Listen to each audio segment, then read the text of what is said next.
اچھا جی، میرا خیال ہے ہم شروع کر لیتے ہیں، بیٹا۔ اعوذ باللہ من الشیطان الرجیم، بسم اللہ الرحمن الرحیم۔ آج ہم نے جو ہے وہ استقبال رمضان کے حوالے سے ہماری جو قرآن کلاس ہے اس کا عنوان ہے استقبال رمضان، اور ہمارا اعزاز ہے کہ پروفیسر ڈاکٹر اسحاق منصوری صاحب جو ہمارے محسن ہیں، مربی ہیں، میرے والد صاحب کے دوستوں میں سے ہیں، میرے والد صاحب کی طرح سے بھی ہیں۔ ان کی بڑی ذرا نوازی ہے کہ انہوں نے جو ہے وہ خصوصی وقت بھی دیا، اور یہ خاص طور پہ آج پہلی دفعہ گریب کر کے آئے ہیں، تو یہ بھی ایک خیال ہے کہ نیا تجربہ تھا ان کے لیے۔ تو بلا توقف ہم جو ہے وہ اسٹارٹ کرتے ہیں۔ پروفیسر صاحب سے درخواست ہے کہ وہ آغاز کی۔ الحمد لله رب العالمين، والصلاة والسلام على النبي الكريم، فأعوذ بالله من الشيطان الرجيم، بسم الله الرحمن الرحيم، يا أيها الذين آمنوا كتب عليكم الصيام كما كتب على الذين من قبلكم لعلكم تتقون، صدق الله العظيم وصدق رسوله النبي الكريم۔ میرے انتہائی قابل احترام بھائیوں، دوستوں، بہنوں، بیٹیوں اور بچوں، آج ہم نبی اکرم صلی اللہ علیہ وسلم کی سنت کے مطابق استقبال رمضان کے لیے جمع ہوئے۔ آج کی ہماری اس محفل کا بنیادی موضوع استقبال رمضان ہے، اور اسی حوالے سے میں نے قرآن مجید کی صرف ایک آیت آپ کے سامنے تلاوت کی، سورۃ البقرہ کی آیت نمبر 183، جو آپ نے اکثر و بیشتر سنی ہوگی، اور میری کوشش بھی یہ ہوگی کہ میری آج کی ساری گفتگو استقبال رمضان کے حوالے سے ہو، اور اس آیت کے محیط کے اندر ہو، نیوکلیس اس کا یہ آیت ہی ہوگی۔ اس آیت کا ترجمہ میں آپ کے سامنے رکھ دیتا ہوں۔ اے ایمان لانے والوں، تم پر روزے فرض کیے گئے ہیں، جس طرح سے کہ تم سے پہلے لوگوں پر فرض کیے گئے تھے، لعلکم تتقون، تاکہ تم متقی بن جاؤ، تم میں تقوی پیدا ہو جائے۔ تو یہاں پر استقبال رمضان کا بنیادی مقصد، مین پرپس، کہ جس مقصد کے لیے روزے فرض کیے گئے ہیں وہ بیان کیا گیا ہے، اور وہ ہے تقوی۔ اور تقوی کے حوالے سے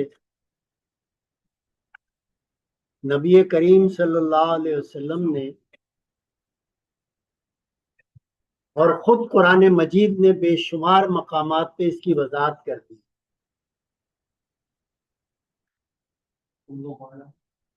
استقبال رمضان کے حوالے سے، جیسے شوال کے اخیر میں ہماری یہ محفل ہو رہی ہے، اسی طرح سے نبی کریم صلی اللہ علیہ وسلم نے بھی شوال کے اخیر میں، آخری دنوں میں صحابہ کرام سے خطاب کیا، اور وہ حدیث ہے، ترجمہ لے لیں اس لیے کہ ذرا بڑا کر دیں تو پڑھنے میں میرے لیے آسانی ہوگی۔ اچھا ٹھیک ہے نہیں پڑھا جا رہا ہے بس۔ وہ حدیث ہے، اور اس حدیث میں یہ نبی کریم صلی اللہ علیہ وسلم کی سنت ہے کہ شعبان کے آخر میں آپ نے صحابہ کرام کو جمع کیا۔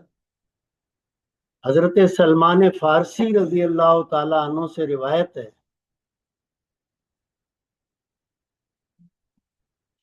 کہ نبی کریم صلی اللہ علیہ وسلم نے ارشاد فرمایا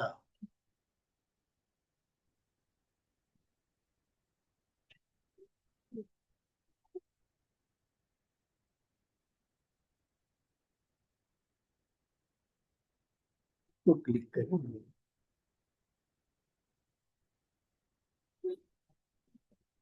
کرنا چاہ رہا تھا وہ۔ بڑا نہیں، اب ضرورت نہیں ہے بڑے کی ضرورت نہیں ہے، جتنا ہے صحیح ہے، صحیح ہے، یہ پڑھا جا رہا ہے، واضح طور پہ پڑھا جا رہا ہے،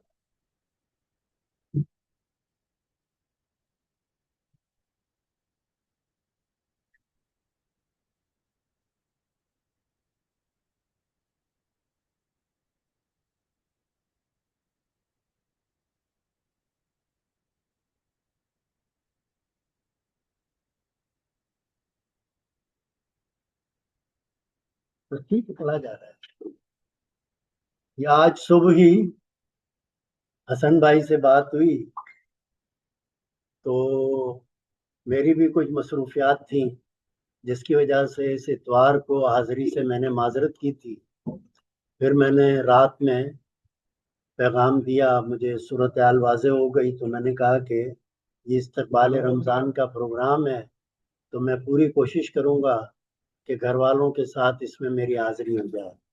تو حسن بھائی کا صبح فجر کے بعد فون آ گیا کہ جب آپ آ ہی رہے ہیں تو پھر آپ پروگرام بھی کر دیجیے۔ تو اس کے بعد ہی یہ چیزیں میں نے حسن بھائی کو بھیجی۔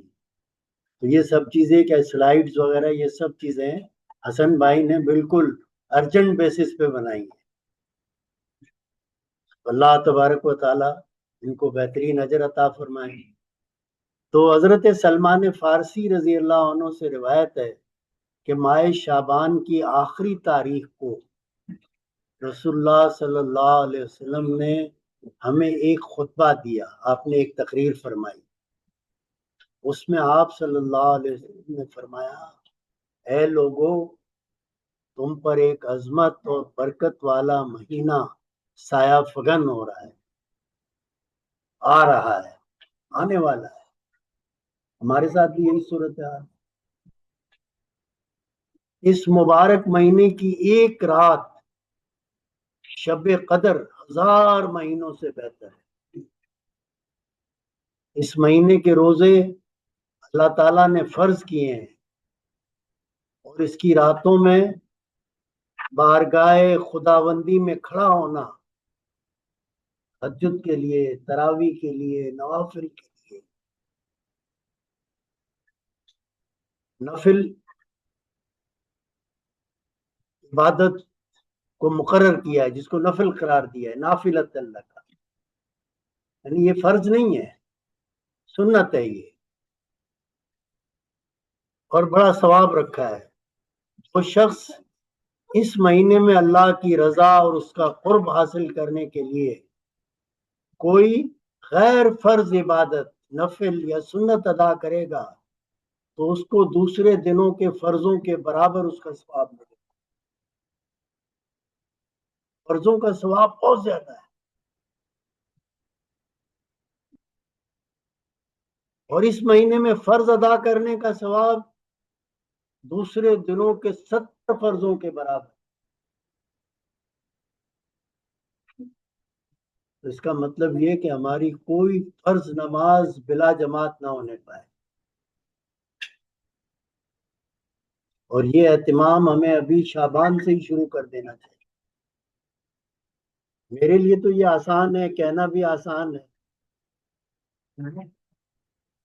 اس لیے کہ میں تو کہیں ملازمت نہیں کر رہا۔ صبح بھی فجر کی اذان سے پہلے میں مسجد میں پہنچ جاتا ہوں، ظہر کی بھی اذان سے پہلے مسجد پہنچ جاتا ہوں، اور عصر میں جاتا ہوں تو دوائی کا ٹائم ہوتا ہے تو آ جاتا ہوں گھر پہ دوائی ڈالنے کے لیے، ورنہ پھر مسجد چلا جاتا ہوں، پھر مغرب اور عشاء پڑھ کے گھر واپسی ہوتی ہے، اور باقی سارے کام وہیں مسجد میں بیٹھ کے کر لیتا ہوں۔ لیکن یہ سہولت آپ لوگوں کو تو حاصل نہیں۔ آپ اللہ سے دعا کریں کہ اللہ تبارک و تعالی آپ کو بھی ایسی سہولت فراہم کرے۔ یعنی درمیان میں ترجمے کے درمیان میں یہ بات آ گئی ہے، میں اللہ کی نعمت کے طور پہ آپ کو بتا رہا ہوں کہ اللہ سے مانگنے کی دیر ہے،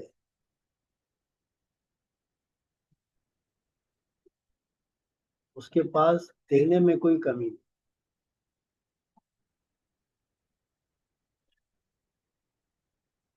ساری دنیا کے انسان مل کر اور جن اور ان سب مل کر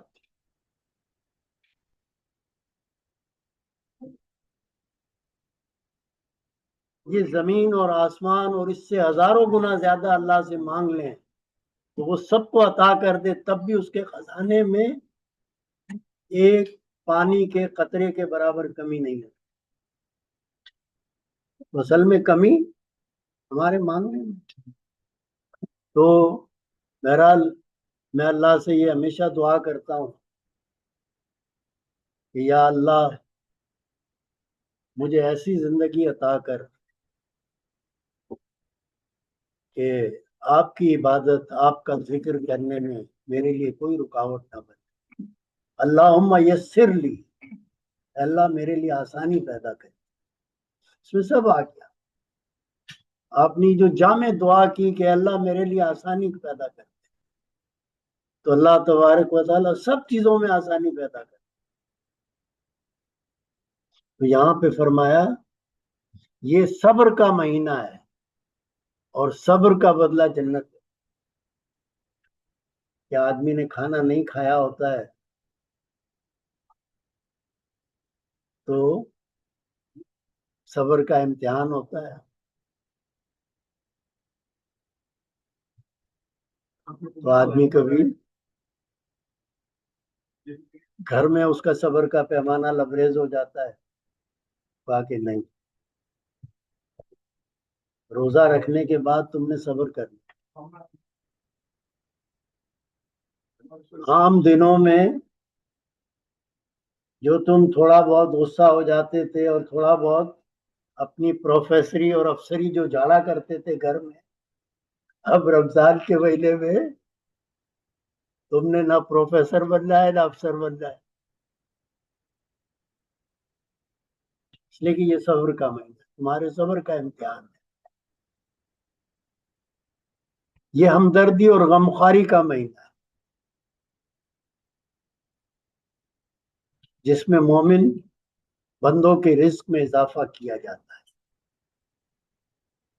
جس نے اس مہینے میں کسی روزے دار کو اللہ کی رضا اور ثواب حاصل کرنے کے لیے افطار کرایا تو اس کے لیے اس کے تمام گناہوں کی مغفرت اور آزادی کا پروانہ ہے۔ اور کیا فرمایا؟ اور اس کو روزے دار کے ثواب کے برابر ثواب دیا جائے گا،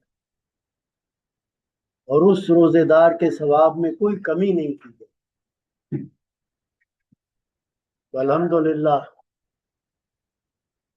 آج ہم بھی نبی کریم صلی اللہ علیہ وسلم اور صحابہ کرام کی اسی سنت کے مطابق یہاں استقبال رمضان کے لیے جمع ہیں، اور جیسا کہ سورہ بقرہ کی آیت نمبر 183 جو میں نے آپ کے سامنے تلاوت کی ہے، اس میں یہ بات کہی گئی ہے کہ اے ایمان والو، تم پر روزے فرض کیے گئے ہیں جیسے کہ تم سے پچھلی امتوں پر فرض کیے گئے، تاکہ تمہارے اندر تقوی پیدا ہو جائے۔ تو آج ہم جائزہ لیں گے کہ تقوی کیا ہے، اور یہ جو بشارت دی گئی ہے نبی کریم صلی اللہ علیہ وسلم نے اس حدیث میں جو بشارت دی ہے، اور ایک اور حدیث بھی آ رہی ہے جو بار بار آپ نے سنی ہوگی، اس میں نبی کریم صلی اللہ علیہ وسلم نے فرمایا کہ من صام رمضان ایمانا و احتسابا، وہ لے لیں حدیث، میں آپ ادھر تو پڑھنا رہے وہ حدیث لے لیں۔ من صام رمضان ایمانا و احتسابا، آگے آگے آگے آپ ترجمہ لے لیں آپ۔ من صام رمضان عن ابی ہریرہ قال قال رسول اللہ صلی اللہ علیہ وسلم من صام رمضان ایمانا و احتسابا غفر له ما تقدم من ذنبه ومن قام رمضان ایمانا و احتسابا غفر له ما تقدم من ذنبه ومن قام لیلۃ القدر ایمانا و احتسابا غفر له ما تقدم من ذنبه رواہ البخاری والمسلم۔ یہ حدیث امام بخاری اور امام مسلم نے روایت کی، اور یہ بات آپ کو پتا ہے کہ امت میں قرآن کے بعد سب سے مستند حدیث کی کتابیں صحیحین کو مانا جاتا ہے۔ امام بخاری کی صحیح مسلم، صحیح بخاری، اور امام مسلم کی صحیح مسلم، اس کو صحیحین کہا جاتا ہے۔ اس روایت کو ان دونوں نے روایت کیا ہے، اور اس میں کیا خوشخبری دی گئی ہے کہ من صام رمضان ایمانا و احتسابا، کہ جس نے رمضان کے روزے رکھے ایمان اور احتساب کے ساتھ، غفر له ما تقدم من ذنبه، بخش دیے جائیں گے، معاف کر دیے جائیں گے، مٹا دیے جائیں گے، ڈیلیٹ کر دیے جائیں گے، معاف کر دیے جائیں گے۔ آپ کے آئی ٹی میں اس کے لیے اور کوئی بھی ٹرمینالوجی ہے ڈیلیٹ کرنے کے لیے؟ یہی ہے، ٹھیک، تو ڈیلیٹ کر دیے جائیں گے، معاف کر دیے جائیں گے، مٹا دیے جائیں گے، ڈھانپ دیے جائیں گے، چھپا دیے جائیں گے۔ غفرہ کے لفظ کے اندر یہ تمام مفاہیم موجود ہیں جو اب تک وہ زندگی میں گناہ کرتا ہے، جتنے گناہ کیے، کس طرح کے، یہاں کوئی تخصیص نہیں کی۔ ذنبی یہ نکرہ کا لفظ ہے، اور نکرہ جب لفظ استعمال کیا جاتا ہے عربی زبان میں تو اس کے اندر جنرلائزیشن ہوتی ہے کہ تمام گناہ، وہ گناہ جن کا تصور بھی کر کے ہم کانپ جاتے، جن پہ اللہ نے دنیا میں پردہ ڈالا ہوا ہے، آخرت میں بھی اللہ تعالیٰ پردہ ہی ڈال کے رکھے۔ وہ ستار العیوب ہے، غفار الذنوب ہے، اور یہ رمضان کا مہینہ بھی اسی نے اسی لیے رکھا ہے کہ اے میرے بندے، اب تو میں نے پردہ ڈال کے رکھا ہے، تو اسے ڈیلیٹ ہی کیوں نہیں کروا لیتا ہے؟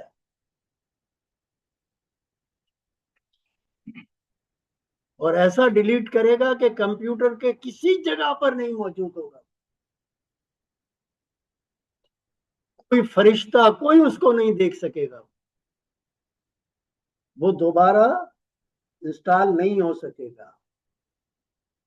جبکہ ہمارے تمجید بھائی جیسے کمپیوٹر کے ماہر، اور حسن بھائی جیسے ماہر، اور میرا بیٹا طاہر منصوری، یہ لوگ کمپیوٹر کے ذریعے پتہ نہیں کیا کیا چیزیں ہیں جو ڈیلیٹ ہو جاتی ہیں وہ بھی ڈھونڈ کے نکال لاتے ہیں،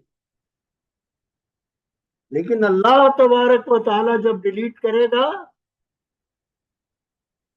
تو کوئی فرشتہ کوئی اس کو دوبارہ آپ کے نام اعمال کے اندر کہیں بھی اس کو جو ہے واپس نہیں لا سکے گا، مکمل طور پہ وہ ڈیلیٹ ہو جائے۔ لیکن اس بشارت کے لیے ایک شرط رکھی گئی، وہ شرط کیا ہے؟ من صام رمضان ایمانا و احتسابا، کہ جس نے رمضان کے روزے رکھے ایمان کے ساتھ اور احتساب کے ساتھ۔ اور پھر آگے مزید آسان کر دیا کہ جس نے رمضان کی راتوں میں قیام کیا، من قام رمضان، اور اس میں بھی کوئی تخصیص نہیں کی ہے کہ آپ 40 رکعتیں پڑھیں، 20 رکعتیں پڑھیں، 10 رکعتیں پڑھیں یا 4 رکعت پڑھ لیں، بس کھڑے ہو جائیں، اپنے رب کے سامنے، اپنے آقا کے سامنے کھڑے ہو جائیں رات میں اٹھ کر۔ اور سنت یہ ہے کہ سونے کے بعد اٹھیں اور کم سے کم 4 رکعت پڑھ لیں۔ نبی کریم صلی اللہ علیہ وسلم سے تہجد کی کم سے کم 4 رکعتیں ہیں، زیادہ سے زیادہ 40 سے بھی زیادہ رکعتیں بعض روایات میں آئی ہیں، اگر 4 رکعت بھی آدمی پڑھ لے اور پورے دھیان سے پڑھے،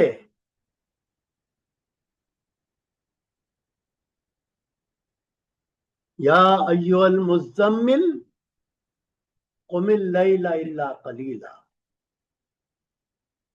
کہ نبی کریم صلی اللہ علیہ وسلم کو تو وہ حکم دیا گیا تھا، وہ بات کہی گئی تھی کہ اے میرے محبوب، اے کملی اوڑھ کر لیٹنے والے، اٹھیے آپ،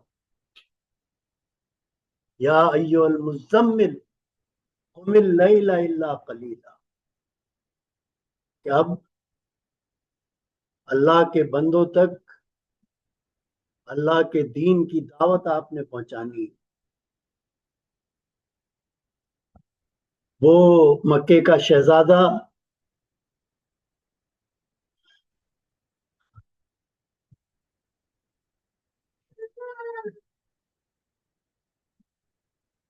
اور مکے کی امیر ترین خاتون کی آنکھوں کا تارا محمد، اب اس پر یہ بہت بڑی ذمہ داری ڈال دی گئی ہے۔ یہ کام آسان نہیں ہے، لیکن اس کام کے لیے سب سے زیادہ ضروری یہ ہے کہ آپ کا وہاں سے ڈائریکٹ ڈائلنگ رہے۔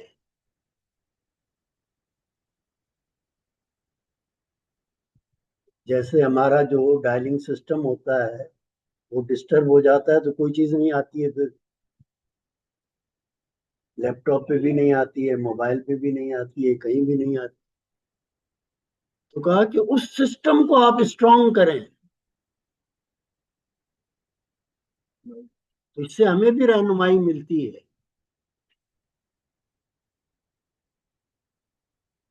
کہ جتنا ہمارا یہ سسٹم اسٹرانگ ہوگا اتنا اللہ کے دین پہ چلنا آسان ہوگا،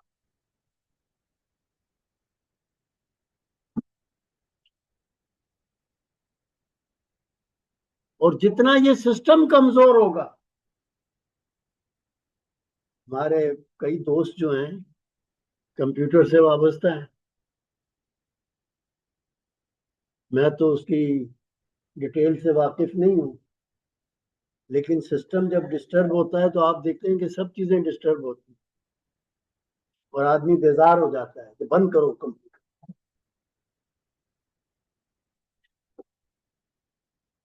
اور ہمارے ساتھ بھی یہی ہوتا ہے کہ جب ہمارا لنک کمزور ہوتا ہے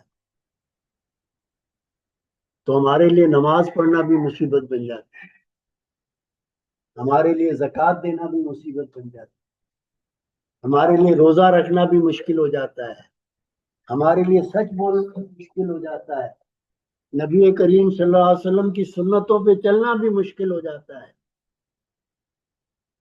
اور وہ لباس پہننا جس کی نبی صلی اللہ علیہ وسلم نے تاکید کی ہے، مردوں کے لیے، عورتوں کے لیے، گھر کے ماحول کو اس طرح سے بنانا جس کی تاکید نبی کریم صلی اللہ علیہ وسلم نے کی ہے، یہ قدم قدم بلائیں، یہ سواد کوئے جانا، وہ یہیں سے لوٹ جائیں، انہیں زندگی۔ لیکن جب یہ لنک مضبوط ہوتا ہے تو ہر چیز کلیئر ہوتی ہے. تو یہاں پہ نبی کریم صلی اللہ علیہ وسلم سے بھی یہ بات کہی گئی، من قام رمضان، کھڑا تو ہونا ہے لیکن لنک صحیح ہونا چاہیے، سسٹم صحیح ہونا چاہیے، توجہ پوری کی پوری اس طرف ہونی چاہیے. 4 رکعت آدمی پڑھے لیکن ومل احسان، عبادت کیا ہے، کھڑا ہونا کیا ہے اللہ کے سامنے، اللہ کے سامنے کھڑا ہونا کیا ہے. ایک مرتبہ نبی کریم صلی اللہ علیہ وسلم اسی مسجد نبوی میں تشریف فرما تھے. صحابہ کرام بیٹھے ہوئے تھے کہ ایک شخص آیا باہر سے اور 2 زانوں ہو کر نبی کریم صلی اللہ علیہ وسلم کے سامنے بیٹھ گیا، اور اس نے آ کے پوچھا یا رسول اللہ، کئی سوالات پوچھے اس میں سے ایک سوال یہ بھی تھا، مل احسان، کہ اللہ کی عبادت کیسے کی جائے. یہ جو کہا گیا نا ومن قام رمضان، اللہ کے سامنے جو رمضان میں کھڑا ہوا اس کی کیفیت بھی بتائیے، ایک ایک چیز کی تفصیل.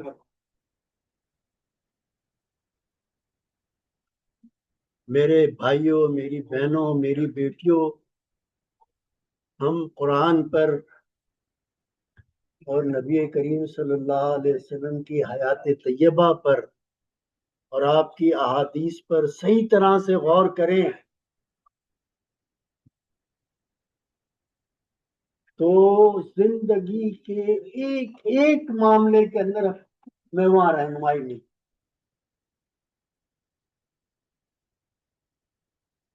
کہ آپ ملیشیا میں آئے ہیں تو آپ نے کیسے کپڑے پہننے ہیں، کیسا کھانا کھانا ہے، لوگوں سے کس طرح کا سلوک رکھنا ہے، کام کاج کس طرح سے کرنا ہے، معاملات کس طرح سے کرنے ہیں، آپ کے ازدواجی تعلقات کیسے ہونے چاہیے، گھر کا ماحول آپ کا کیسا ہونا چاہیے، سب ایک ایک چیز کے بارے میں رہنمائی. لیکن ہم اس انداز میں غور ہی نہیں کرتے. تو وہاں پہ یہ بات کہی گئی کہ آنے والے شخص نے نبی کریم صلی اللہ علیہ وسلم سے چند سوالات پوچھے. اختصار کی وجہ سے میں اس کی تفصیل میں نہیں جاتا، اس کو حدیث جبرائیل کہا جاتا ہے، اور آپ میں سے اکثر و بیشتر لوگوں نے سنی بھی ہوگی وہ. اس میں ایک سوال یہ بھی تھا کہ مل احسان یا رسول، اے اللہ کے رسول صلی اللہ علیہ وسلم، اللہ کی عبادت کیسے کی جائے. یہ جو ہے نا من قام رمضان، جو رمضان میں اللہ کے سامنے کھڑا ہوا، غفر له ما تقدم من ذنبی، جتنے پچھلے گناہ ہیں سب معاف کر دیے جائیں سب. لیکن کب، کیسے کھڑا ہوا، اس کی کیفیت نبی صلی اللہ علیہ وسلم نے بتائی، اور قرآن مجید میں بھی اس کی کیفیت بیان کی. نبی صلی اللہ علیہ وسلم نے فرمایا ان تعبد اللہ کأنک تراہ، تم جب اللہ کے سامنے کھڑے ہو تو تم یہ سمجھو، تمہیں یہ یقین ہونا چاہیے کہ میں اللہ کے سامنے کھڑا.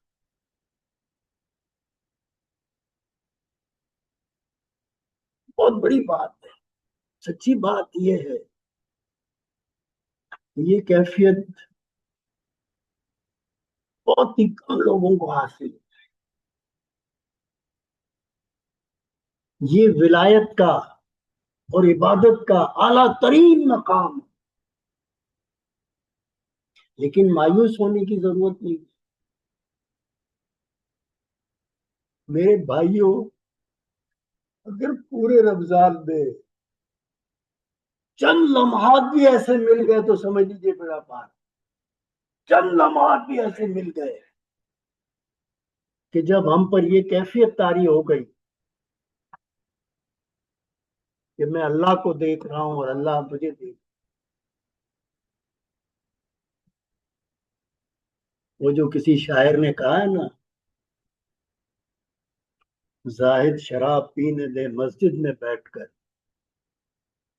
زاہد شراب پینے دے مسجد میں بیٹھ کر، یا ایسی جگہ بتا کہ جہاں پر خدا نہ. ہم کیسے گناہ کرتے ہیں، لیکن انسان ہے. اس سب کچھ جاننے کے باوجود ہمارے خالق کو، مالک کو پتا تھا کہ میرا بندہ غلطیاں اور کوتاہیاں کرے گا، بھول جائے گا. وہ جو حضرت آدم علیہ السلام کا قصہ جو ہے، اس میں ہمیں ایک سبق یہ بھی تو دیا گیا ہے کہ تم اسی آدم کی اولاد ہو کہ جو بھول گیا تھا.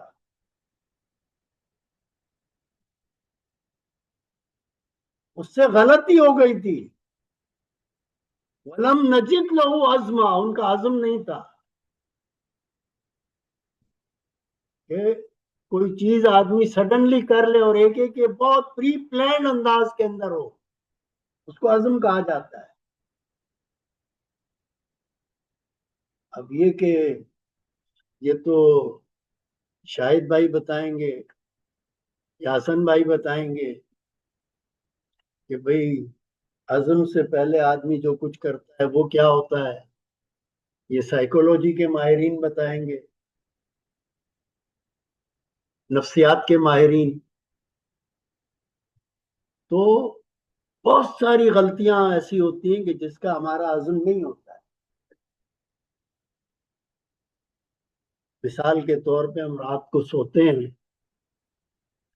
تو نیت یہی ہوتی ہے کہ صبح فجر کی نماز ہم باجماعت پڑھیں.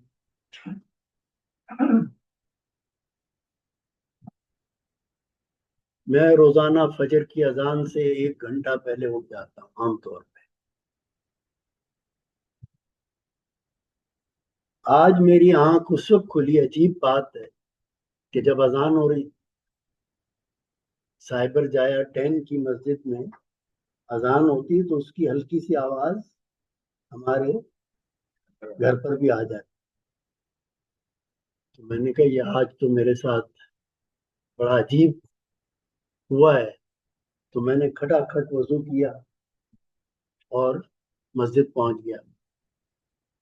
تو الحمدللہ ثم الحمدللہ کہ جیسے ہی میں نے 2 سنتیں پڑھی تو 4 آدمی اور آ گئے. تو ایک نوجوان سے میں نے کہا بھی اذان دو، اور وہ جو محترم وکیل صاحب ہیں ہمارے، ان سے میں نے کہا بھائی آپ نماز پڑھائی تو ہماری جماعت ہو گئی. میں نے اللہ کا شکر ادا کیا. اللہ تبارک و تعالیٰ آسانی کرے. اب آپ دیکھیے کہ عین اذان کے وقت اللہ نے آنکھ کھول دی. یہ صرف اللہ کا کرم ہے.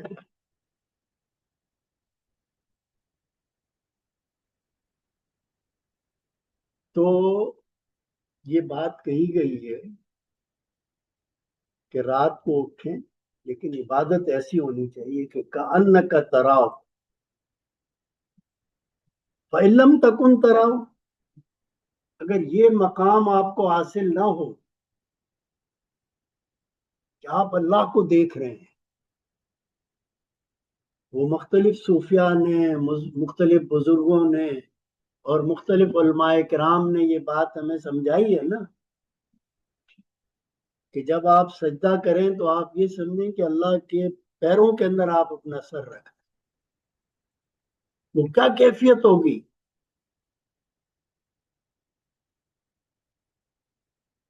اور صحابہ کرام کے جو ہم حالات پڑھتے ہیں،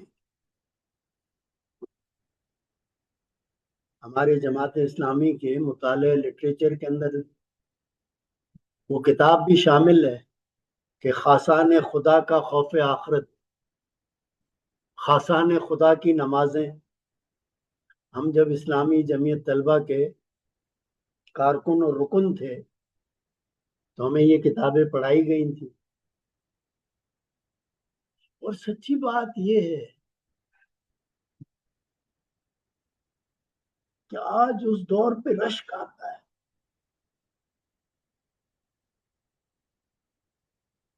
کہ اس دور میں جو نمازیں پڑھی اب وہ نمازیں نصیب نہیں ہوتی. علم بڑھ گیا ہے، سب کچھ بڑھ گیا ہے،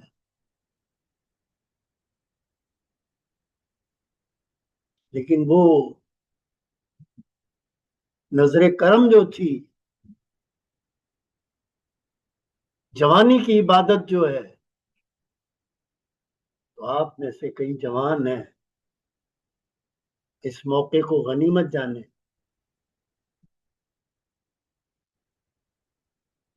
کہ جو لذت جوانی کی عبادت میں ہے. تو کہا کہ کان کا تراؤ فعلم تکن تراؤ، اگر یہ کیفیت حاصل نہ ہو سکے تو کیا کیا جائے؟ فَإِنَّهُ يَرَاكَ، تو آپ کم سے کم یہ سمجھیں کہ اللہ تبارک و تعالی آپ کو دیکھ رہے. تو اس حدیث میں جس میں یہ بشارت دی گئی ہے رمضان کے حوالے سے کہ من صام رمضان ایمانا و احتسابا، کہ جس نے رمضان کے روزے رکھے ایمان اور احتساب کے ساتھ، اور جس نے رمضان میں قیام کیا، کوشش تو یہ ہونی چاہیے کہ ہم پوری تراویح پڑھیں. جو ہماری قریبی مسجد میں تراویحاں ہوتی ہیں، 20 رکعت ہوتی ہیں یا 10 رکعت ہوتی ہیں یا اس سے کم و بیش ہوتی ہیں، وہاں جا کے ہم پڑھیں. اور پھر سحری کے لیے اٹھنے سے پہلے 2 رکعت ہم اپنے طور پہ کم سے کم پڑھیں. اور وہ جو اپنی جو 2 رکعتیں ہیں اس میں ہم وہ کیفیت حاصل کرنے کی کوشش کریں.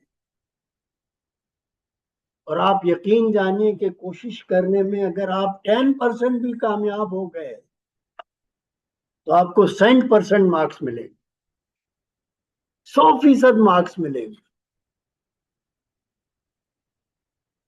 اور یہ میں کوئی اپنی طرف سے بات نہیں کہہ رہا، یہ بات بھی قرآن مجید میں اور احادیث میں سمجھائی گئی کہ میرا جو بندہ 1 قدم میری طرف بڑھاتا ہے میں اس کی طرف 10 قدم بڑھاتا ہوں.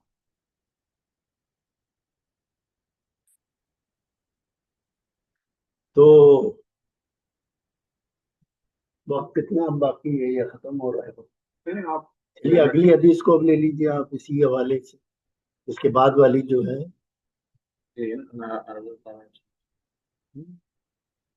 اب یہ من صام رمضان جو ہے، ہمارا جو موضوع ہے استقبال رمضان کے حوالے سے، تقوی از اکول ٹو ایمان اور احتساب. ایمان جو ہے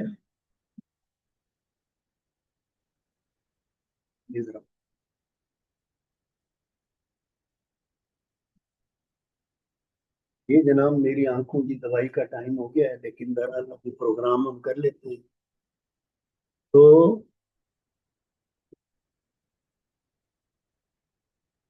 ایمان کی بات کہی گئی کہ من صام رمضان ایمانا و احتسابا، کہ جس نے رمضان کے روزے رکھے ایمان کے ساتھ اور احتساب کے ساتھ.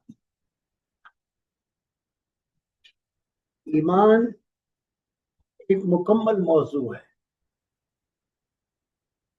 اور ایمان جب دل کی گہرائیوں کے اندر اتر جاتا ہے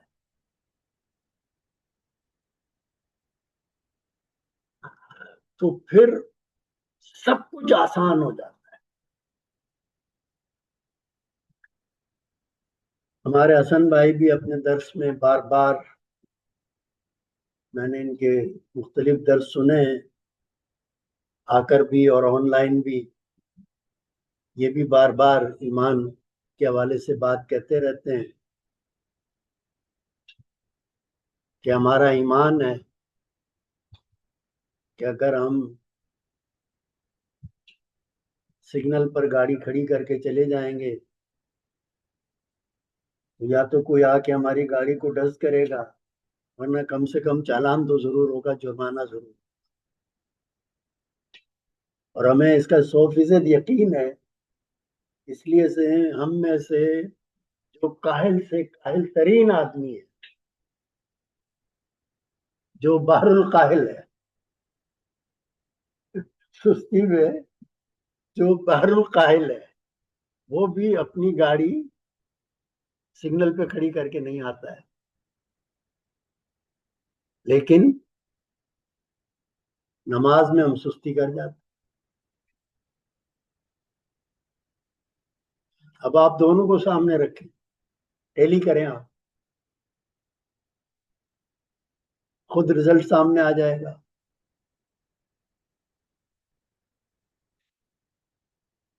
تو قرآن مجید نے ہمیں ایمان کے درجات بتائے ہیں، اور یہ جو رمضان کے روزے فرض کیے گئے وہ ہمارے ایمان کو اسٹرینتھن کرنے کے لیے، تقویت دینے کے لیے، بڑھانے کے لیے، پاورفل کرنے کے لیے، مضبوط کرنے کے لیے، کہ ہمارا ایمان کم سے کم اتنا مضبوط ہو جائے کہ پاکستان کے ایگزامینیشن سسٹم کے اندر ہم 33 مارکس لے لیں، اور ملائیشیا کے ایگزامینیشن سسٹم کے اندر ہم 50 مارکس سے پاسنگ، 50 مارکس لے لیں، ٹھیک ہے نا، 50% مارکس لے لیں۔ لیکن اللہ تبارک و تعالیٰ تو یہ کہتے ہیں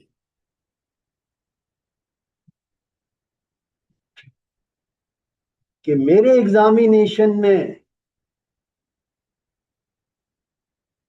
جو آدمی اخلاص سے نیت کے ساتھ اپیئر ہوتا ہے، سنسیئرٹی کے ساتھ اپیئر ہوتا ہے کہ مجھے خدا کی اطاعت کرنی ہے، تابعداری کرنی ہے زندگی کے تمام معاملات کے اندر، وہ اسلامی جمعیت طلبہ کا حلف نامہ رکنیت جو اس میں آپ کیا پڑھتے تھے کہ انی وجہت وجہی للذی فطر السماوات والارض حنیفا وما انا من المشرکین ان صلاتی و نسکی و محیای و مماتی للہ رب العالمین لا شریک لہ وبذالک امرت وانا اول المسلمین، کہ میری عبادتیں، ان صلاتی، اور میرے جتنے مالی معاملات، اسپریچول اور فزیکل، جسمانی اور روحانی جتنے معاملات ہیں، ان صلاتی و نسکی، حتیٰ کہ میرا جینا اور مرنا للہ رب العالمین، اللہ رب العالمین، اللہ کے لیے ہے۔ کیوں ہے اللہ کے لیے؟ اللہ ہی رب ہے، دلیل بھی دی گئی ہے۔ قرآن مجید تو ایک سمندر ہے، اور آپ دیکھیے مجھے بار بار لوٹ کے آنا پڑتا ہے، مختلف سمندروں کے اندر میں نکل جاتا ہوں، ہیرے جواہرات قرآن مجید کے اور حدیث کے لانے کے لیے، لیکن پھر اندازہ ہوتا ہے کہ موضوع کی طرف لوٹ کے آنا ہے۔ اسی لیے میں نے اعلان کیا ہے کہ استقبال رمضان کے حوالے سے ہمارا فوکس اس بات پر ہے کہ رمضان میں ہم تقوی کس طرح سے حاصل کریں، اور وہ جو بشارت دی گئی ہے تقوی کے نتیجے میں، ایمان اور احتساب کے نتیجے میں، کہ ہمارے پچھلے سب گناہ معاف ہو جائیں گے، اس بشارت کو ہم کیسے حاصل کریں؟ تو یہاں پہ نبی کریم صلی اللہ علیہ وسلم نے فرمایا من افطر یوما من رمضان من غیر رخصت ولا مرض لم یقضی عنہ صحم الدہر کلہ وان صام، کہ اگر شرعی عذر کے بغیر، جیسے بیماری ہے کوئی مرض ہے اس کو، اگر وہ عمر بھر کے روزے بھی رکھے تو اس کی قضا نہیں ہو سکے گی۔ جو اجر اور ثواب اس فرض روزے کا اسے مل سکتا تھا، وہ اجر اور ثواب پھر پوری عمر بھر روزہ رکھنے سے نہیں ملے۔ یہ فرض روزے بڑے اہم ہیں،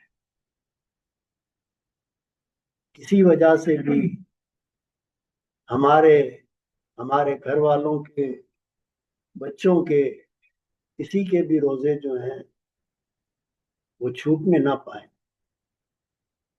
بچوں کو بھی ترغیب دی جائے، جیسے 7 سال کے بچوں کو نماز کے لیے ترغیب دینے کا حکم دیا گیا ہے، اسی طرح ان سے رمضان کے مہینے میں بھی کچھ روزے رکھوائے جائیں۔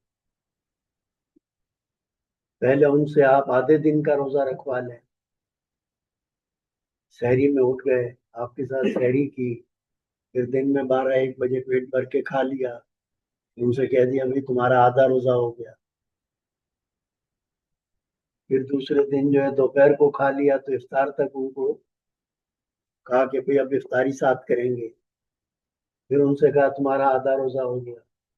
جب یہ آدھے روزے کے عادی ہو جائیں پھر ان سے پورا روزہ بھی رکھوا لیجیے، ان کو انعام دیجیے اس پر، اور ان کو بتائیے کہ روزہ رکھنے پر اللہ تبارک و تعالیٰ کیا عطا کر۔ اور آپ حضرات تو مجھ سے زیادہ ماہر ہیں، ہماری نوجوان نسل جو ہے ہم سے زیادہ بہت آگے، بہت سمجھدار ہے۔ میں یہ بات صرف آپ کے سامنے نہیں کہہ رہا ہوں، میرا یہ یقین بھی ہے کہ اور یوتھ، اور نیو جنریشن وہ ہم سے زیادہ ٹیلنٹڈ ہے، ہم سے زیادہ سمجھدار ہے۔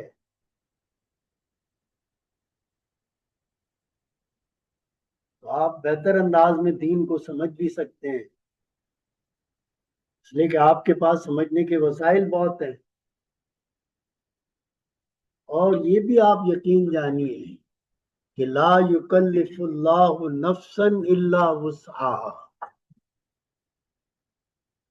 کہ ہر انسان سے اللہ تبارک و تعالیٰ نے اس کو جتنی صلاحیتیں، جتنے وسائل، جتنے ٹیلنٹس، جتنا مال و دولت اس کو دیا ہے، اس کے مطابق ہی اس سے حساب ہوگا۔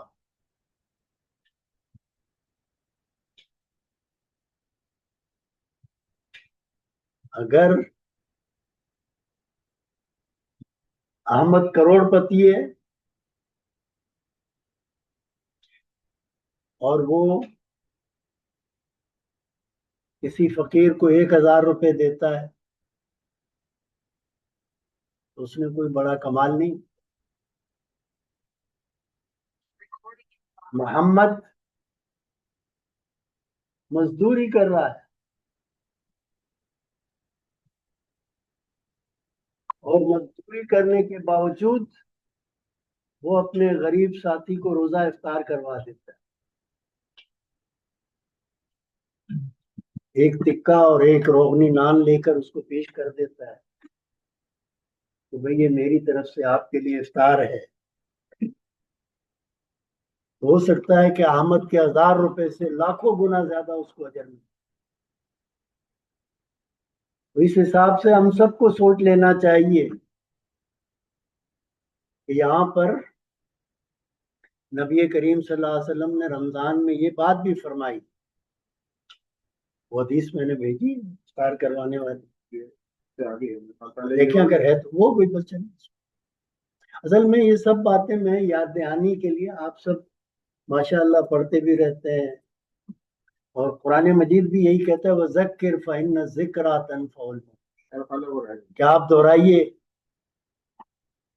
کہ نبی کریم صلی اللہ علیہ وسلم نے فرمایا، یہ بھی بخاری شریف کی حدیث ہے کہ من افطر صائمن، کہ جس نے کسی روزے دار کو افطار کروایا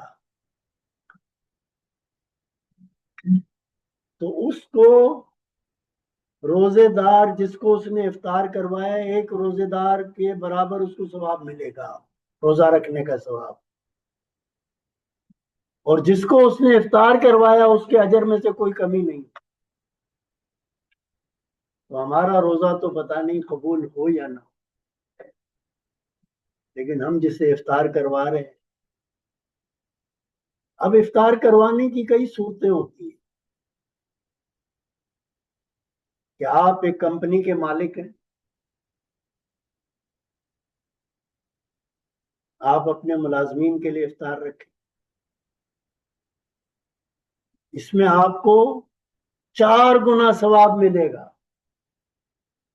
افطار کروانے کا ثواب، کمپنی کا مالک اپنی کمپنی کے اندر افطار کا اہتمام کر رہا ہے تو کمپنی کے تمام ملازمین رمضان کی اہمیت کو، افطار کی اہمیت کو، روزے کی اہمیت کو ریئلائز کریں۔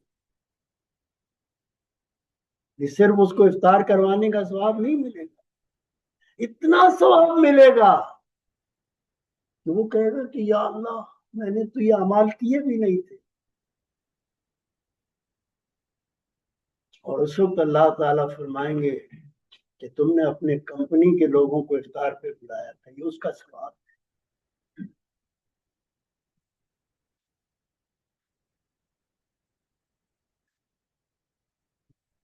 پھر اس میں آپ ترتیب رکھیں کہ آپ کے جو غریب رشتہ دار ہیں جو افطار کا اہتمام نہیں کر سکتے،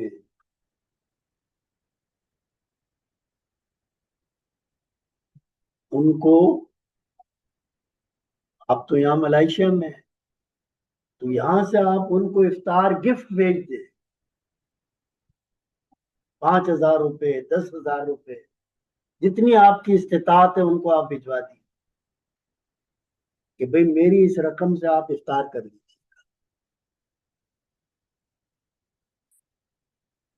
آپ کے بھائی بہن اور رشتہ دار ہیں، غریب ہیں،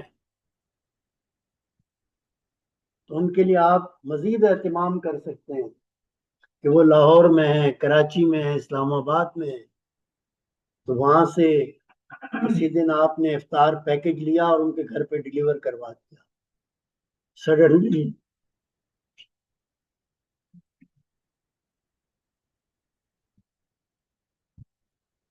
شام کو جب بہن کے گھر پہ بھائی کی طرف سے افطار پہنچے گا، آپ سوچئے کہ بہن کی کیسی دعائیں آپ کو ملے۔ اس بات کا اہتمام کیجئے کہ آپ کی بہن، آپ کے والدین، آپ کے بھائی، آپ کے کزنز، آپ کے چچا، آپ کے ماموں، آپ کے قریب کے، دور کے رشتہ دار، آپ کے پڑوسی، اگر ان کو آپ اس طرح سے ڈلیوری کا کر سکتے ہیں اہتمام تو وہ اہتمام کیجئے، ورنہ یہ کہ اپنے بھائی بہنوں کو آپ افطار گفٹ بھیج دیجئے، وہ گفٹ جنس کی صورت میں بھی ہو سکتا ہے اور وہ اماؤنٹ کی صورت میں بھی ہو سکتا ہے، اور اس پہ وہی اجر ہے کہ ومن افطر صائمن۔ اور پھر یہ دوستوں کو افطار پہ بلانا، اس پر بھی وہی اجر ہے کہ رمضان میں آپ نے دوستوں کو افطار پہ گھر پہ بلا، کہ دوست سب کھاتے پیتے ہیں لیکن یہ جو افطار ہے اس کی اتنی عظمت، اتنی ڈگنیٹی ہے کہ آپ دوستی میں بلائیں تب بھی اس پہ وہی اجر ملے گا، اس میں کوئی کمی نہیں کی جائے گی۔ میرا خیال ہے کہ وقت کافی ہو چکا ہے، اور ابھی رمضان کے حوالے سے بہت ساری باتیں ہیں. کچھ چیزیں میں نے حسن بھائی کو لکھ کر بھیجی تھی کہ رمضان کے حوالے سے ہمیں کن کن چیزوں کا خیال رکھنا چاہیے. ان کے 3 موضوعات میں نے بنائے تھے. وہ انشاءاللہ حسن بھائی جو ہمارا یہ آن لائن جو جاتا ہے اس میں ڈال دیں گے. اس میں آپ دیکھ لیجئے گا، باقی تفصیلات آپ کو اس میں مل جائیں گی. اور آخری بات، رمضان میں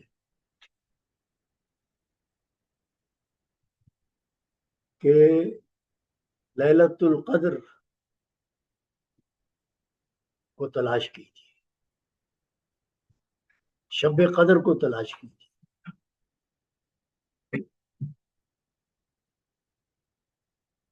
اب اس میں مختلف روایات ہیں اور اس میں حکمت یہ بیان کی گئی ہے کہ اس کا تعین اس لیے نہیں کیا گیا کہ اللہ کے بندے نیکی میں ایک دوسرے سے آگے بڑھے، اور اس کی وجہ یہ بتائی گئی کہ اس کا تعین کر کے نبی صلی اللہ علیہ وسلم کو بتا دیا گیا تھا، اور نبی کریم صلی اللہ علیہ وسلم صحابہ کرام کو بتانے لگے تھے کہ کوئی 2 اللہ کے بندے لڑ پڑے. ان کے لڑنے کی وجہ سے وہ اللہ تبارک و تعالیٰ نے تعین وہاں سے اٹھایا. اس لیے رمضان میں لڑائی بالکل نہیں ہونی چاہیے.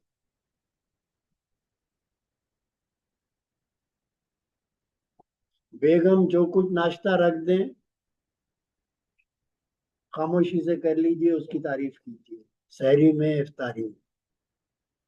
بلکہ کوشش یہ کیجیے کہ آپ بیگم کو سحری اور افطاری کریں. اگر وہ کھانا بنا رہی ہیں تو آپ فروٹ کاٹ لیجئے، چاٹ بنا لیجئے، سموسے تل لیجئے، ہیلپ کیجیے ان کی. نبی صلی اللہ علیہ وسلم کی یہ سنت ہے. میں نے پچھلے درس میں بھی یہ بات کہی تھی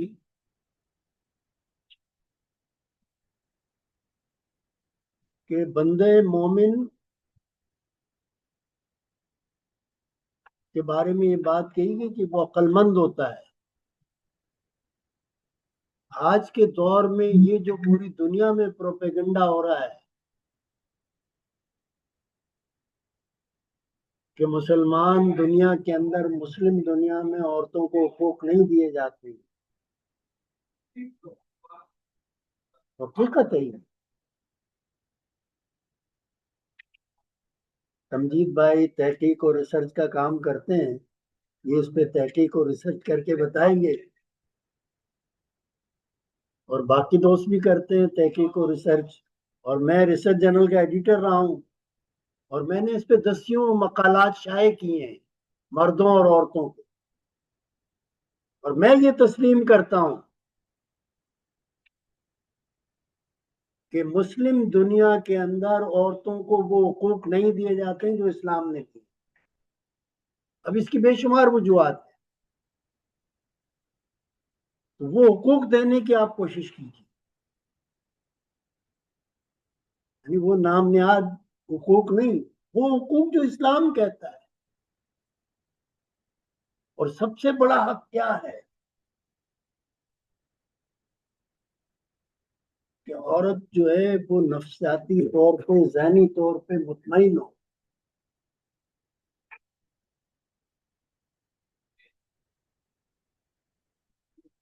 یہ اطمینان کیسے دیا جائے؟ تو یہ رمضان میں آپ اس کا خصوصی اہتمام کیجیے، اس پہ غور کیجیے. اور جیسا کہ میں نے آپ سے بات کہی کہ اللہ تبارک و تعالیٰ نے جس کو جتنی صلاحیتیں دی ہیں اتنا ہی اس سے سوال ہوگا. تو آج کے دور میں امت مسلمہ کو جو جو چیلنجز درپیش ہیں، یہ نماز اور روزہ اور افطار اور تراویح اور ان سب کے بعد میں یہ بات کہہ رہا ہوں کنکلوژن کے طور پر کہ جتنے چیلنجز درپیش ہیں آپ کی صلاحیت اور آپ کے وسائل کے مطابق آپ سے بھی سوال ہوگا کہ عورتوں کے حقوق کے لیے آپ نے کیا کیا تھا، فلسطین کے مظلوم مسلمانوں کے لیے آپ نے کیا کیا تھا، اور پوری دنیا کے انسانوں پر اس وقت شیطان ظلم کر رہا تھا۔ آج پوری دنیا ظلم کے پنجے کے اندر اکڑی جکڑی ہوئی، سرمایہ داری اور سوشلزم اور جمہوریت اور لبرلزم اور الحاد کے پنجے انسانیت کا خون چوس رہے ہیں، اور ہم سوئے ہوئے ہیں۔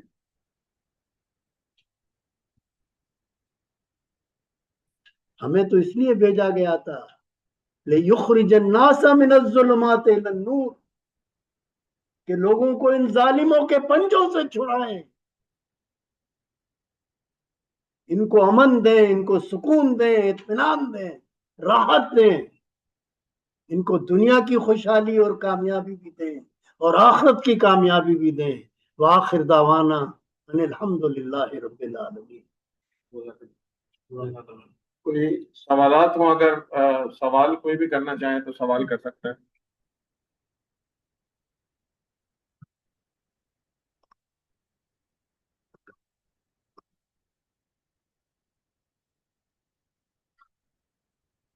میں سب کچھ بیان کرنے کے باوجود بھی بڑی تشنگی محسوس کرتا ہوں، بہت ساری باتیں رہ گئی، لیکن میری کوشش یہ ہوتی ہے کہ جتنا ٹائم دیا جائے اس میں بات رکھ دی جائے، اور الحمدللہ ثم الحمدللہ جیسا کہ میں نے آپ سے یہ بات کہی، بچے ہمارے دور کے ہوشیار ہو گئے۔ اس کا پروین شاکر کا شعر ہے جی، شاید جی۔ تو بچے ہمارے دور کے بڑے ہوشیار ہیں، وہ سمجھ جاتے ہیں، اور نہ سمجھنا چاہے تو ان کو کوئی سمجھا نہیں سکتا تو بات آپ کے سامنے آ چکی ہے۔ چلے میرا خیال ہے بہرحال سوال اگر پوچھنا چاہیں، میں یونیورسٹی میں جب کلاس لیتا تھا، پڑھاتا تھا جب میں، تو لیکچر کے شروع میں ہی میں یہ بات کہتا تھا کہ میرا لیکچر آج 2 گھنٹے کا ہے، تو میں 1 گھنٹہ یا 1.5 گھنٹہ لیکچر دوں گا، اور 1 گھنٹہ جو ہے وہ سوال